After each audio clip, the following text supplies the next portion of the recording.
ಸ್ಪರ್ಧಾರ್ಥಿಗಳಿಗೆಲ್ಲ Vidyasharade education teaching world YouTube ಚಾನಲ್ಗೆ ಆತ್ಮೀಯವಾದ ಸ್ವಾಗತ. ಇವತ್ತಿನ ಒಂದು ಯೂಟ್ಯೂಬ್ ಸೆಷನ್ನಲ್ಲಿ ನಾವು GPSTR ಅಂದರೆ ಪದವೀಧರ ಪ್ರಾಥಮಿಕ ಶಾಲಾ ಶಿಕ್ಷಕರ ನೇಮಕಾತಿಯ ಪತ್ರಿಕೆ 3 ಸೈನ್ಸ್ದವರು, ಸೋಷಲ್ದವರು ಮತ್ತು ಮ್ಯಾಥ್ಸ್ ಅವ್ರಿಗೆ ಕಂಪಲ್ಸರಿ ಆಗಿರುವಂಥ ಪೇಪರ್ ಇದು. 100 ಅಂಕಗಳ ಒಂದು ಲಿಖಿತ ಪರೀಕ್ಷೆ.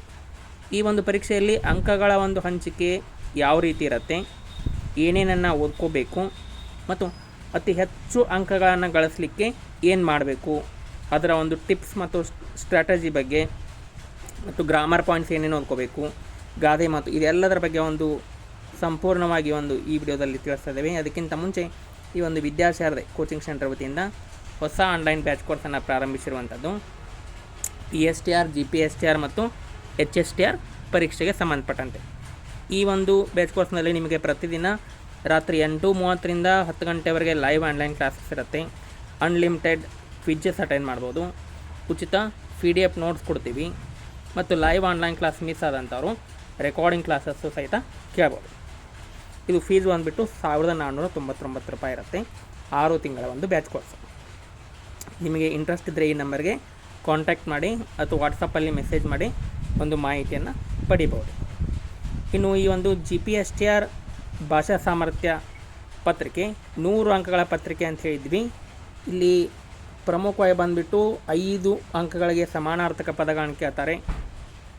ಅದೇ ರೀತಿ ಒಂದು ಸಂಧಿ ಬಿಡಿಸಿ ಸರಿಸಿ 2 ಮಾರ್ಕ್ಸಿಗೆ, ವಿರುದ್ಧ ಪದ 5 ಮಾರ್ಕ್ಸಿಗೆ ಕೇಳ್ತಾರೆ.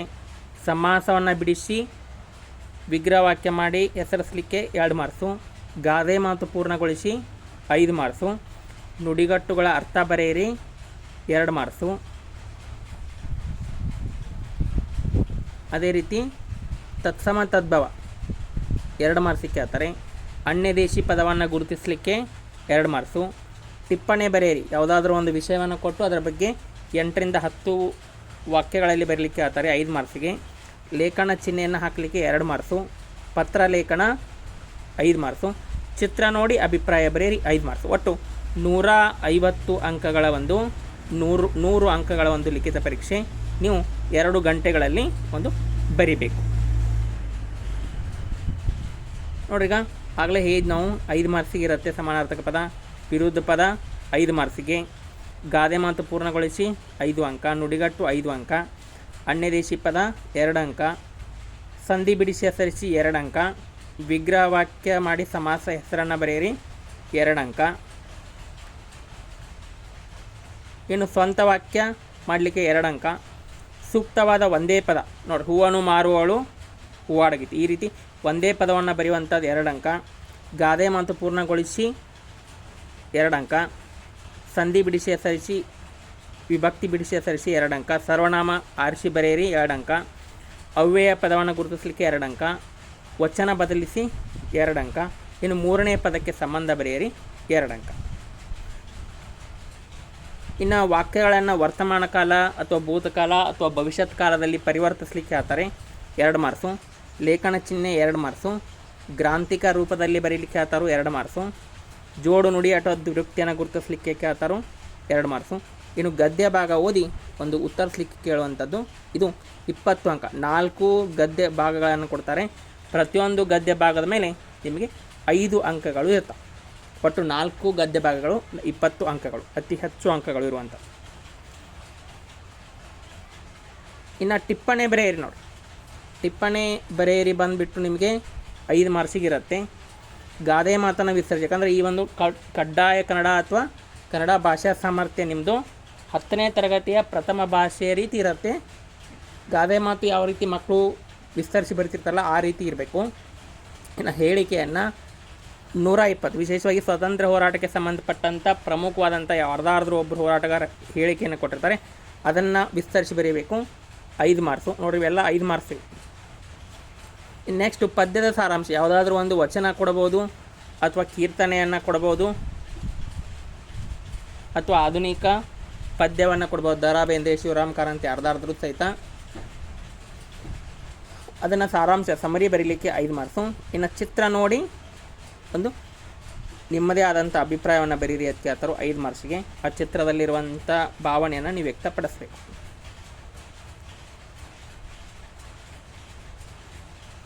ಇನ್ನು ಪತ್ರಲೇಖನ, ಒಂದು ಯಾವುದಾದ್ರೂ ವ್ಯಾವಹಾರಿಕ ಪತ್ರ ಕೊಡ್ತಾರೆ ತಹಶೀಲ್ದಾರ್ ಬರಲಿಕ್ಕೆ, ಅಥವಾ ಪುರಸಭೆ ಮುಖ್ಯಾಧಿಕಾರಿಗಳಿಗೆ, ಗ್ರಾಮ ಪಂಚಾಯಿತಿ ಅಧ್ಯಕ್ಷರಿಗೆ, ಅಥವಾ ಯಾವುದಾದ್ರೂ ಒಂದು ಪ್ರಕಾಶಕರಿಗೆ ಬರೀಲಿಕ್ಕೆ ಹೇಳ್ಬೋದು.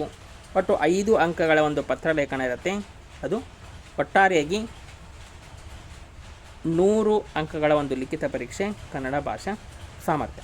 2 ಗಂಟೆಗಳಲ್ಲಿ ಬರೀಬೇಕು. ಈ ನಾವು ಮಾಡೆಲ್ ತೋರಿಸಿ ನಿಮಗೆ.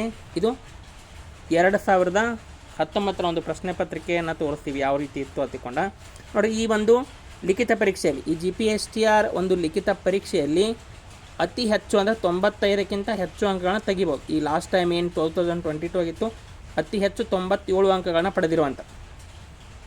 ಅದಕ್ಕೆ ನೀವು ಸಹಿತ 95ಕ್ಕಿಂತ ಜಾಸ್ತಿ ಅಂಕಗಳನ್ನ ತೆಗೆದುಕೊಂಡ್ರಿ ಅಂದ್ರೆ ನಿಮ್ಮದ ಒಂದು ಹುದ್ದೆ ಫಿಕ್ಸ್ ಆಗತ್ತೆ. ಅದಕ್ಕೆ ಜಾಸ್ತಿ ಅಂಕಗಳನ್ನ ಗಳಿಸ್ಲಿಕ್ಕೆ ನಾವು ಏನು ಮಾಡ್ಬೋದು ನೋಡಿ. ಫಸ್ಟಿಗೆ ನಾವು ಏನು ಮಾಡಬೇಕು ಅಂದ್ರೆ, ಈ ಒಂದು DSRT ಏನು ಟೆಕ್ಸ್ಟ್ ಬುಕ್ ಅದಲ್ಲ, 6ರಿಂದ 12ನೇ ತರಗತಿಯ ಪ್ರಥಮ ಭಾಷೆ ಹಾಗೂ ದ್ವಿತೀಯ ಭಾಷೆ, ಫಸ್ಟ್ ಲ್ಯಾಂಗ್ವೇಜ್ ಮತ್ತು ಸೆಕೆಂಡ್ ಲ್ಯಾಂಗ್ವೇಜ್, 6ರಿಂದ 12ನೇ ತರಗತಿಯ ಫಸ್ಟ್ ಲ್ಯಾಂಗ್ವೇಜ್ ಮತ್ತು ಸೆಕೆಂಡ್ ಲ್ಯಾಂಗ್ವೇಜ್ನ ಟೆಕ್ಸ್ಟ್ ಬುಕ್ಗಳನ್ನ ತೆಗೆದುಕೊಳ್ಬೇಕು. ಅದನ್ನು ಕಂಪ್ಲೀಟಾಗಿ ಸ್ಟಡಿ ಮಾಡಬೇಕು. ವ್ಯಾಕರಣಾಂಶಗಳು, ಭಾಷಾಭ್ಯಾಸ, ಪದಗಳ ಅರ್ಥ, ವಿರುದ್ಧ ಪದ, ಇವೆಲ್ಲವನ್ನು ಓದ್ಕೋಬೇಕು. ಆಮೇಲೆ ಪ್ರತಿ ಪಾಠದ ಹಿಂದಿನ ಒಂದು ವ್ಯಾಕರಣಾಂಶದ ಪ್ರಶ್ನೆಗಳಿಗೆ ಉತ್ತರಿಸಿ ಕರಗತ ಮಾಡ್ಕೋಬೇಕು. ಈ ರೀತಿ ಕೊಟ್ಟಿರ್ತಾರೆ ನೋಡಿರಿ. ಈ ಒಂದು ವ್ಯಾಕರಣಾಂಶದ ಪ್ರಶ್ನೆಗಳು ಪ್ರತಿ ಪಾಠದ ಹಿಂದ್ಗಡೆ ಇದ್ದೇ ಇರ್ತಾವೆ. ಲೇಖನ ಚಿಹ್ನೆ ಹಾಕಿ, ಜೋಡು ನುಡಿಯನ್ನು ಗುರುತಿಸಿ, ಸಂಧಿ ಬಿಡಿಸಿ, ವಿಭಕ್ತಿ ಪ್ರತ್ಯಯ ಗುರುತಿಸಿ ಎತ್ತಿಕೊಂಡ ಇವೆಲ್ಲವನ್ನು ನೀವು ಬಿಡಿಸಿ ಏನು ಮಾಡಬೇಕು ಅಂದರೆ ಕರಗತ ಮಾಡ್ಕೋಬೇಕು. ನೀವು ಎಷ್ಟು ಡೈಲಿ ಪ್ರಾಕ್ಟೀಸ್ ಮಾಡ್ತಿಲ್ಲ ಅಷ್ಟು ನಿಮಗೆ ಒಳ್ಳೆ. ಇನ್ನು ಒಂದು ಒಳ್ಳೆಯದಾದಂಥ ಒಂದು ವ್ಯಾಕರಣ ಪುಸ್ತಕವನ್ನು ತೆಗೆದುಕೊಳ್ಬೇಕು, ಖರೀದಿ ಮಾಡಬೇಕು. ಅದು ಈ ಕನ್ನಡ ಸಾಹಿತ್ಯ ಪರಿಷತ್ ಪ್ರಕಟಿಸಿರುವಂಥ ಒಂದು ವ್ಯಾಕರಣ ಪುಸ್ತಕವೂ ಸರಿಯಾಗಿರುವಂಥದ್ದು. ಅದೇ ರೀತಿ ಲಕ್ಷ್ಮಣ್ ಗಡೇಕರ್ ಅವರು ಬರೆದಿರುವಂಥ ಕನ್ನಡ ರತ್ನ, ಈ ಪುಸ್ತಕವನ್ನು ಸಹಿತ ನೀವು ತೆಗೆದುಕೊಳ್ಬೋದು. ಮತ್ತು ಅತಿ ಇಂಪಾರ್ಟೆಂಟ್, ನೀವು ಜಾಸ್ತಿ ಅಂಕಗಳನ್ನು ತಂದುಕೊಡೋದು ಎಲ್ಲಿ ಅದರ ಈ ಹಿಂದೆ ನಡೆದಂಥ ಒಂದು ಪ್ರಶ್ನೆ ಪತ್ರಿಕೆಗಳನ್ನು ನೀವೇ ಸ್ವತಃ ಬಿಡಿಸ್ಬೇಕು. 2017ರಲ್ಲಿ 3 ಪ್ರಶ್ನೆ ಪತ್ರಿಕೆ ಸಿಗ್ತವೆ, 2019ರಲ್ಲಿ 2 ಪ್ರಶ್ನೆ ಪತ್ರಿಕೆ, 2022ರಲ್ಲಿ 1 ಎಕ್ಸಾಮ್ ಮತ್ತು ಗೌರ್ಮೆಂಟ್ ಅವ್ರು ಬಿಟ್ಟಿರುವಂಥ ಒಂದು ಮಾಡೆಲ್ ಕೋರ್ಸ್. ಒಟ್ಟು ಟೋಟಲ್ ನಿಮಗೆ 7 ಪ್ರಶ್ನೆ ಪತ್ರಿಕೆಗಳು ಸಿಗ್ತವೆ. ಆ 7 ಪ್ರಶ್ನೆ ಪತ್ರಿಕೆಗಳನ್ನು ನೀವು ಬಿಡಿಸೋದ್ರ ಮೂಲಕ ನಿಮ್ಗೆ ಒಂದು ಐಡಿಯಾ ಬರ್ತೈತಿ. ಇದು ನಿಮಗೆ ಅತಿ ಹೆಚ್ಚು ಅಂಕಗಳನ್ನ ತೆಗಿಲಿಕ್ಕೆ ತುಂಬ ಸಹಾಯಕ ಆಗುವಂಥ. ಇನ್ನು ನಿಮಗೆ ಒಂದು ಒಳ್ಳೆಯದಾದಂಥ ಒಂದು ವ್ಯಾಕರಣ ಬುಕ್ ತಗೋರೈತೆ ಇದೆ. ಅದು ಕನ್ನಡ ಸಾಹಿತ್ಯ ಪರಿಷತ್ ಪ್ರಕಟಿಸಿರುವಂಥ ವ್ಯಾಕರಣ ದರ್ಪಣ ತೊಗೋಬೋದು. ಅದೇ ರೀತಿ ಒಂದು ಈ ವ್ಯಾಕರಣ ದರ್ಪಣ ತೊಗೋಬೋದು. ಅದೇ ರೀತಿ ಲಕ್ಷ್ಮಣ್ ಗಡೇಕರ್ ಅವರು ಬರೆದಿರುವಂಥ ಒಂದು ಈ ಪುಸ್ತಕವನ್ನು ಸಹಿತ ಖರೀದಿ ಮಾಡ್ಬೋದು.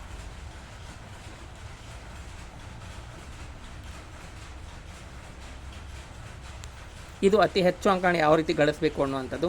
ಇನ್ನು ಒಂದು ಮಾಡೆಲ್ ನಿಮಗೆ ತೋರಿಸ್ತೀವಿ ನೋಡಿರಲಿ. ಇದು 2019ರ ಕನ್ನಡ ಭಾಷಾ ಸಾಮರ್ಥ್ಯದ ಒಂದು ಪ್ರಶ್ನೆ. ಯಾವ ರೀತಿ ಪ್ರಶ್ನೆಗಳು ಇದ್ದು ಫಸ್ಟಿಗೆ ನಿಮ್ಗೆ ಹೇಳಿದ್ದೆ ನಾನು 5 ಸಮಾನಾರ್ಥಕ ಪದಗಳನ್ನು ಕೇಳ್ತಾರೆ ಎತ್ತಿಕೊಂಡ. ಅಲ್ಲಿ ಕಂಪು, ಪಾವನ, ಉನ್ನತ, ಸುಸಂಧಿ ಮತ್ತು ಅಸುರ ಇಷ್ಟು ಪ್ರಶ್ನೆಗಳನ್ನು ಕೊಟ್ಟಿರುವಂಥದ್ದು. ಅದೇ ರೀತಿ ವಿರುದ್ಧ ಪದಗಳು ವಿಧೇಯ, ಕಷ್ಟ, ಸ್ವರ್ಗ, ಸಾಮಾನ್ಯ, ಗೋಚರ ಇವಿಷ್ಟು ವಿರುದ್ಧಾರ್ಥಕ ಪದಗಳನ್ನ ಕೇಳಿದರು. ಇಲ್ಲಿ ಯಾವ ರೀತಿ ನಾವು ಬರೆದಿಲ್ಲ, ನೀವು ಎಕ್ಸಾಮಲ್ಲಿ ಒಂದು ರಿಟರ್ನ್ ಎಕ್ಸಾಮಲ್ಲಿ ಇದೇ ರೀತಿಯೇ ಬರೀಬೇಕು. ಇನ್ನು ಪ್ರಶ್ನೆ 3 ಬಂದೀವಿ ನಾವು. ನುಡಿಗಟ್ಟುಗಳ ಅರ್ಥವನ್ನು ಬರೀಲಿಕ್ಕೆ ಹೇಳ್ತಾರೆ. ಕೊಟ್ಟಿರುವ ನುಡಿಗಟ್ಟುಗಳ ಅರ್ಥವನ್ನು ಬರೀಲಿಕ್ಕೆ ಕೊಡಲಿ ಪೆಟ್ಟು ಕೇಳಿದರು. ಅದೇ ರೀತಿ ಕಣ್ಣು ಕೆಂಪಾಗು, ಕಟ್ಟು ಕತೆ ಕೇಳಿದರು. ಗಂಟಲು ಕಟ್ಟು ಇದನ್ನು ಕೇಳಿದರು. ಶತಾಯಗತಾಯ ಕೊನೆಯ ಹಂತದ ಪ್ರಯತ್ನ. ಇನ್ನು ಒಂದು ಅರ್ಧ ಭಾಗ ಮಾತ್ರ ಗಾದೆ ಮಾತು ಕೊಟ್ಟಿರ್ತಾರೆ, ಅದರ ಪೂರ್ಣವನ್ನು ನೀವು ಗೊಳಿಸಬೇಕು. ಯುದ್ಧ ಕಾಲದಲ್ಲಿ ಇಷ್ಟೇ ಕೊಟ್ಟಿರ್ತಾರೋ ಶಸ್ತ್ರಾಭ್ಯಾಸ ನೀವು ಬರೀಬೇಕು. ಮಾಡಿದ್ದನ್ನು ಮಾರಾಯ, ಸತ್ಯಕ್ಕೆ ಸಾವಿಲ್ಲ, ಸುಳ್ಳಿಗೆ ಸುಖವಿಲ್ಲ, ಶಕ್ತಿಗಿಂತ ಯುಕ್ತಿ ಮೇಲು. ಇನ್ನು ಊಟ ಬಲ್ಲವನಿಗೆ ರೋಗವಿಲ್ಲ, ಮಾತು ಬಲ್ಲವನಿಗೆ ಜಗಳ ಇಲ್ಲ.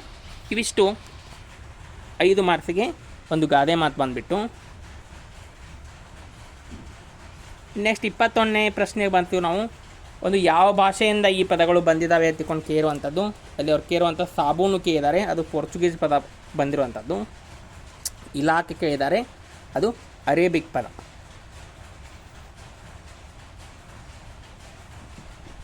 ಇದು 21ನೇದು 2 ಮಾರ್ಕ್ಸಿಗೆ ಅನ್ಯ ಭಾಷಾ ಪದಗಳನ್ನು ಗುರುತಿಸಲಿಕ್ಕೆ ಇರುವಂಥದ್ದು. ಇನ್ನು 22ನೇದು ಬಂದುಬಿಟ್ಟು ಬಿಡಿಸಿ ಬರೆದು ಸಂಧಿಯನ್ನು ಹೆಸರಿಸಿ. ಇಷ್ಟ ಕೊಟ್ಟಿರ್ತಾರೆ, ಕಡೆಗೋಲು, ಮನೆಯಲ್ಲಿ, ಇಷ್ಟ ಕೊಟ್ಟಿರ್ತಾರೆ. ನಾವು ಬಿಡಿಸಿ ಬರೀ ಕಡೆ ಪ್ಲಸ್ ಕೋಲು, ಕಡೆಗೋಲು ಆದೇಶ ಸಂಧಿ, ಮನೆ ಪ್ಲಸ್ ಅಲ್ಲಿ, ಮನೆಯಲ್ಲಿ ಯಕಾರಾಗಮ ಸಂಧಿ. ಈ ರೀತಿ ಒಂದು ಎಕ್ಸಾಮಲ್ಲಿ ಕ್ವಶನ್ಸ್ ಯಾವ ರೀತಿ ಇರ್ತವೆ ಅನ್ನೋದು ತೋರಿಸೋದು. ಇನ್ನು ವಿಗ್ರಹ ವಾಕ್ಯ ಮಾಡಿ ಸಮಾಸವನ್ನು ಹೆಸರಿಸಿ.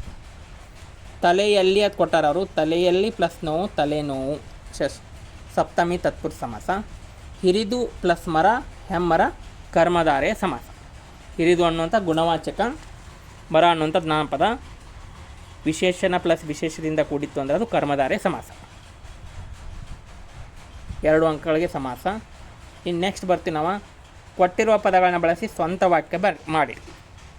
ನೋಡಿ, 2 ಓನ್ ಸೆಂಟೆನ್ಸ್ ಮಾಡಲಿಕ್ಕೆ ಹೇಳ್ತಾರೆ 2 ಮಾರ್ಕ್ಸಿಗೆ. ಅಚ್ಚಳಿಯೋದು ಕೊಟ್ಟರು. ಪ್ರಾಥಮಿಕ ಶಾಲಾ ಶಿಕ್ಷಕರ ನೆನಪು ನನಗೆ ಇನ್ನೂ ಸಹಿತ ಅಚ್ಚಳಿಯದೆ ಉಳಿದಿದೆ. ನಮ್ಗೆ ಯಾರ ಪ್ರಾಥಮಿಕ ಹಂತದಲ್ಲಿ ಫಸ್ಟಿಗೆ ನಮಗೆ ಅಕ್ಷರಾಭ್ಯಾಸನ ಮಾಡಿಸಿರ್ತಲ್ಲ ಅವರ ಒಂದು ಹೆಸರುಗಳು, ಅವರ ನೆನಪು ಇನ್ನೂ ಸಹಿತ ಅಚ್ಚಳಿಯದೆ ಉಳಿದಿರುವಂಥದ್ದು. ಇನ್ನು ಬುದ್ಧಿ ಮಾತು ಕೊಟ್ಟರು. ಹಿರಿಯರು ಹೇಳುವಂಥ ಬುದ್ಧಿ ಮಾತುಗಳನ್ನು ನಾವು ಕಿರಿಯರು ಕೇಳಬೇಕು. ಇನ್ನು ಸೂಕ್ತವಾದ ಒಂದೇ ಪದವನ್ನು ಬರೆಯಿರಿ. ವಿಚಾರ ಮಾಡಿ ಬರೀಬೇಕು. ಯೋಚಿಸಿ ಕೆಲಸ ಮಾಡೋನು ಕೊಟ್ಟರವರ ಅದು ವಿಚಾರವಂತ. ಯಾವ ಕೆಲಸವನ್ನು ಮಾಡಿದವನು ದಂಡಪಿಂಡ ಅಥವಾ ಸೋಮಾರಿ ಅಂತ ಕರಿತೀವಿ. ಇಲ್ಲಿ ನಿಮಗೆ ವಿಶೇಷವಾಗಿ ತದ್ದಿತಾಂತಕ್ಕೆ ರಿಲೇಟೆಡ್ ಇರುವಂಥವುಗಳನ್ನ ಕೊಡ್ತಾರೆ. ಹೂವನ್ನು ಮಾರುವವಳು ಹೂವಾಡಗಿತ್ತಿ, ಮೋಸವನ್ನು ಮಾಡುವವನು ಮೋಸಗಾರ, ಮನೆಯನ್ನು ನಡೆಸುವವನು ಯಜಮಾನ ಅಥವಾ ಗೃಹಸ್ಥ, ಈ ರೀತಿ ಕೊಟ್ಟಿದ್ದಾರೆ. ಇನ್ನು 26ನೇದು ಬಂದು ನಾವು ಕೊಟ್ಟಿರುವ ಪದವನ್ನು ಬಿಡಿಸಿ ಬರೆದು ವಿಭಕ್ತಿ ಹೆಸರಿಸಿ. ನೋಡಿ, ಮಕ್ಕಳನ್ನು ಅಂತ ಕೊಟ್ಟಾರವರ, ಮಕ್ಕಳು ಪ್ಲಸ್ ಅನ್ನು ಮಕ್ಕಳನ್ನು ದ್ವಿತೀಯ ವಿಭಕ್ತಿ ಪ್ರತ್ಯಯ. ಮನೆ ಪ್ಲಸ್ ಅ ಮನೆಯ ಅದು ಷಷ್ಠಿ ವಿಭಕ್ತಿ ಪ್ರತ್ಯಯ. ನಿಮಗಷ್ಟು 8 ವಿಭಕ್ತಿ ಪ್ರತ್ಯಯ ಹೊಸಗನ್ನಡ ಮತ್ತು ಹೊಳಗನ್ನಡ ಎರಡೂ ಗೊತ್ತಿರಬೇಕು. ಇನ್ನು ಸರ್ವನಾಮವನ್ನು ಗುರುತಿಸಲಿಕ್ಕೆ ಇರುವಂಥದ್ದು 27ನೇದು 2 ವಾಕ್ಯ ಕೊಟ್ಟಿರ್ತಾರೆ ನೋಡಿ. ಜಯಪುರ ನೋಡಿ, ಜಯಪುರ ಕೊಟ್ಟರು. ಜಯಪುರ ಅವನ ಪಾಲಿಗೆ ಹೊಸದಲ್ಲ, ಅವನ ಅನ್ನುವಂಥದ್ದು ಸರ್ವನಾಮ. ನನಗೆ ಸಾಹಿತ್ಯ ತುಂಬ ಇಷ್ಟವಾದ ವಿಷಯ, ನನಗೆ ಅನ್ನುವಂಥದ್ದು ಸರ್ವನಾಮ ಪದ. ಇನ್ನು ಅವ್ಯಯವನ್ನು ಗುರುತಿಸಲಿಕ್ಕೆ ಹೇಳುವಂಥದ್ದು, ಮಕ್ಕಳು ಚೆನ್ನಾಗಿ ಆಟವಾಡುತ್ತಾರೆ, ಚೆನ್ನಾಗಿ ಅನ್ನುವಂಥ ಸಾಮಾನ್ಯ ಅವ್ಯಯ. ಅವಳು ಸೊಗಸಾಗಿ ಮಾತನಾಡುತ್ತಾಳೆ, ಸೊಗಸಾಗಿ ಎನ್ನುವಂಥದ್ದು ಅವ್ಯಯ ಪದ.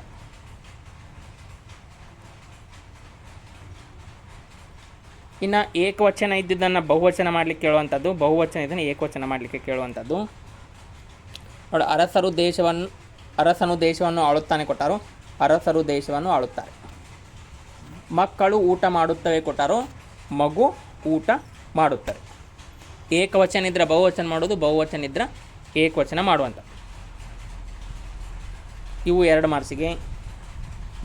ಇನ್ನು ನೆಕ್ಸ್ಟ್ ಬಂದುಬಿಟ್ಟು ಮೊದಲೆರಡು ಪದಗಳಿಗೆ ಇರುವಂಥ ಸಂಬಂಧವನ್ನು ಗುರುತಿಸಿ 3ನೇ ಪದಕ್ಕೆ ಸಂಬಂಧವನ್ನು ಬರೀಲಿಕ್ಕೆ ಕೇಳುವಂಥ. ನೋಡಿ, ಕೋಶ ಅನ್ನುವಂಥದ್ದು ಕೊಟ್ಟಾರಿಲ್ಲ. ಕೋಶ ಅನ್ನುವಂಥದ್ದು ರೂಢನಾಮ, ಚೆಲುವಿ ಅನ್ನುವಂಥದ್ದು ಅನ್ವರ್ತಕ. ಅರ್ಥಕ್ಕೆ ಅನುಗುಣವಾಗಿ ಬರುವಂಥ ಪದಗಳು ಅನ್ವರ್ತಕ ನಾಮಗಳು. ಅವನು ಅದು ಕೊಟ್ಟಾರು ಸರ್ವನಾಮ, ಕೇಶವ ಕೊಟ್ಟಾರು ಅದು ಅಂಕಿತ ನಾಮ. ಹೆಸರನ್ನು ಸೂಚಿಸುವಂಥವೆಲ್ಲವೂ ಸಹಿತ ಅಂಕಿತ ನಾಮಗಳು. ಇನ್ನು ಕೊಟ್ಟಿರುವ ವಾಕ್ಯಗಳನ್ನು ವರ್ತಮಾನ ಕಾಲಕ್ಕೆ ಪರಿವರ್ತಿಸಿ. ನೋಡಿ, ಅವಳು ನನ್ನನ್ನು ನೋಡಿದಳು ಭೂತಕಾಲದಲ್ಲಿರುವಂಥದ್ದು, ಅವಳು ನನ್ನನ್ನು ನೋಡುತ್ತಾಳೆ ವರ್ತಮಾನ ಕಾಲ. ನಾನು ಚೆನ್ನಾಗಿ ಓದುವೆನು, ನಾನು ಚೆನ್ನಾಗಿ ಓದುತ್ತೇನೆ.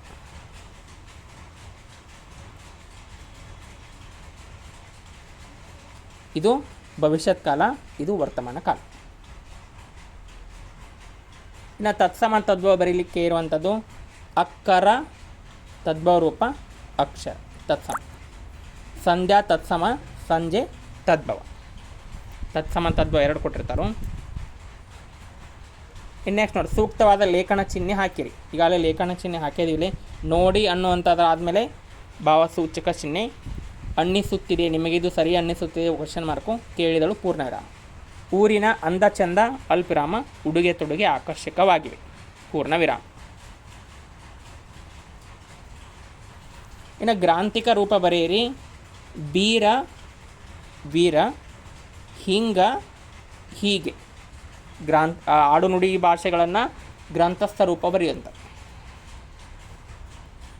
ವಾಕ್ಯ ಜೋಡಿ ನುಡಿ ಮತ್ತು ದ್ವಿರುಕ್ತಿಗಳನ್ನು ಗುರುತಿಸಲಿಕ್ಕೆ ಇರುವಂಥದ್ದು ಪ್ರವಾಸಿಗರು ಕಾಡು ಮೇಡುಗಳನ್ನು ಸುತ್ತಾಡಿದರು. ಕಾಡು ಮೇಡು ಅನ್ನುವಂಥದ್ದು ಜೋಡು ನುಡಿ. ಮಗು ಪದೇ ಪದೇ ನಗುತ್ತದೆ. ಪದೇ ಪದೇ ಅನ್ನುವಂಥದ್ದು ದ್ವಿರುಕ್ತಿ. ದ್ವಿರುಕ್ತಿ ಮತ್ತು ಜೋಡು ನುಡಿಯನ್ನು ಗುರುತಿಸೋಣ. ಇವು 50 ಅಂಕಗಳಿಗೆ ಒಂದು ವರ್ಡ್ ಅಥವಾ ಒಂದು ವಾಕ್ಯದಲ್ಲಿ ಬರೀಲಿಕ್ಕೆ ಇರುವಂಥದ್ದು. ಇನ್ನು ನೆಕ್ಸ್ಟ್ 5 ಮಾರ್ಕ್ಸಿನ ಕ್ವಶನ್ಸ್ ಬರ್ತವೆ. ಇಲ್ಲೇ ನೋಡಲೆ 36ರಿಂದ 39ರವರೆಗಿನ ಪ್ರಶ್ನೆಗಳು ಒಂದು ಗದ್ಯ ಭಾಗಗಳನ್ನು ಕೊಟ್ಟಿರ್ತಾರೆ. ಅವುಗಳನ್ನು ಕೆಳಗೆ ಕೊಟ್ಟಿರುವಂಥ ಒಂದು ಪ್ರಶ್ನೆಗಳಿಗೆ ಉತ್ತರವನ್ನು ಬರೀಬೇಕು. ಇನ್ನು ನೆಕ್ಸ್ಟ್ 40ನೇ ಕ್ವಶನ್ ಬಂದುಬಿಟ್ಟು ಸಾಮಾಜಿಕ ಪಿಡುಗುಗಳು ವಿಷಯವನ್ನು ಕುರಿತು 8ರಿಂದ 10 ವಾಕ್ಯಗಳಲ್ಲಿ ಟಿಪ್ಪಣಿಯನ್ನು ಬರೀಬೇಕು. ವರದಕ್ಷಿಣೆ ಇರ್ಬೋದು, ಬಾಲ್ಯ ವಿವಾಹ, ಮಾದಕ ದ್ರವ್ಯಗಳ ಒಂದು ವ್ಯಸನ, ಭಯೋತ್ಪಾದನೆ, ಇವೆಲ್ಲವೂ ಸಹಿತ ಸಾಮಾಜಿಕ ಪಿಡುಗುಗಳ ಬಗ್ಗೆ ಬರೀಬೇಕು.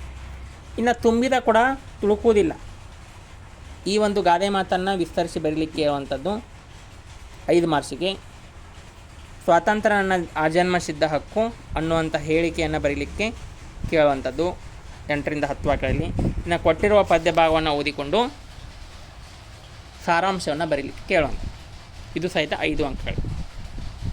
ಇನ್ನು ಚಿತ್ರ ನೋಡಿ ನಿಮ್ಮ ಅಭಿಪ್ರಾಯ ಬರೆಯಿರಿ 5 ಮಾರ್ಕ್ಸಿಗೆ. ಕೊನೆಯದಾಗಿ ಒಂದು ವ್ಯಾವಹಾರಿಕ ಪತ್ರಲೇಖನ 5 ಅಂಕಗಳು. ಇದು ಕನ್ನಡ ಭಾಷಾ ಶಾಸ್ತ್ರ ಪತ್ರಿಕೆ 100 ಅಂಕಗಳು ಯಾವ ರೀತಿ ಇರುತ್ತೆ ಅನ್ನೋಂಥದ್ದು. ಇದಿಷ್ಟು ಇವತ್ತಿನ ಒಂದು ಕ್ಲಾಸು. ನಿಮಗೆ ಕಂಪ್ಲೀಟಾಗಿ ಇನ್ನೂ ಕ್ವಶನ್ ಪೇಪರ್ ಸಾಲ್ವ್ ಮಾಡಿರುವಂಥದ್ದು ಕಂಟೆಂಟ್ ಕ್ಲಾಸ್ಗಳು ಬೇಕಿದ್ದರೆ ಒಂದು ಆನ್ಲೈನ್ ಬ್ಯಾಚ್ ಕೋರ್ಸ್ಗೆ ಜಾಯ್ನ್ ಆಗ್ಬೋದು. ಒಂದು ಹೆಚ್ಚಿನ ಮಾಹಿತಿಗೆ 9380850076 ಈ ನಂಬರ್ಗೆ ಕಾಂಟ್ಯಾಕ್ಟ್ ಮಾಡ್ಬೋದು. ಎಲ್ಲರಿಗೂ ಧನ್ಯವಾದಗಳು.